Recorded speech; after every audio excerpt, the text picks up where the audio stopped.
Alright guys, I want to show you how to make your VR pod station accessible to the public.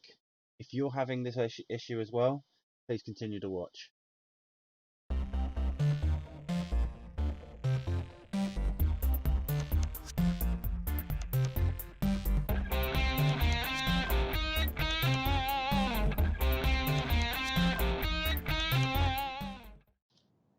Alright guys, the first thing you want to be doing is open up your RDMS.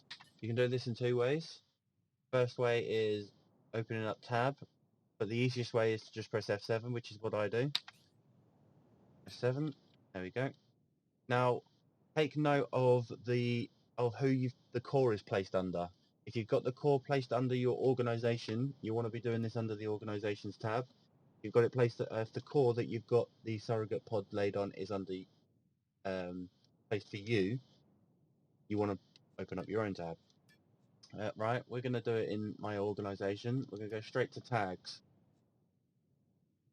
I haven't got any tags here to say surrogate pod, as you can see. I'm going to create a new tag, call it surrogate pod. Doesn't have to be called surrogate pod, you can name it whatever you like. This is just a reference.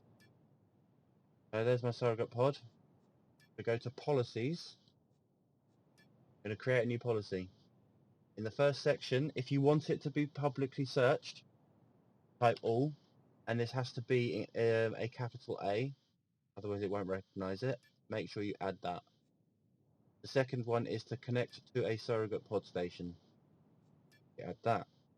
The third and final one is to find that tag you just created and add that. This literally means that anything with this tag will have this access by these people. Name it surrogate pod.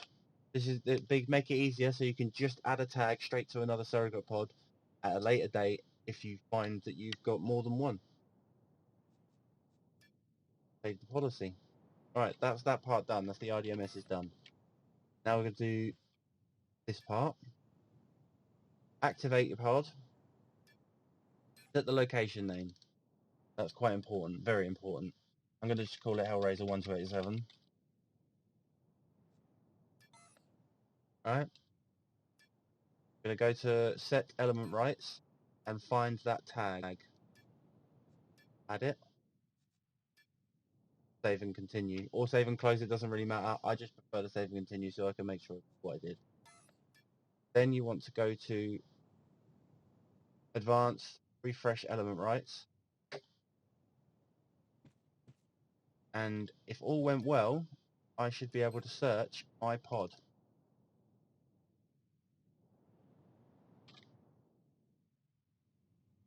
There it is.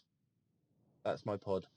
That doesn't prove that everybody can search it, because activating it and naming it means that the person that owns the surrogate VR pod can then use it. But I do assure you that this is how you make it public. Well, thanks for watching the video. If you liked it, give it a thumbs up. And just do it.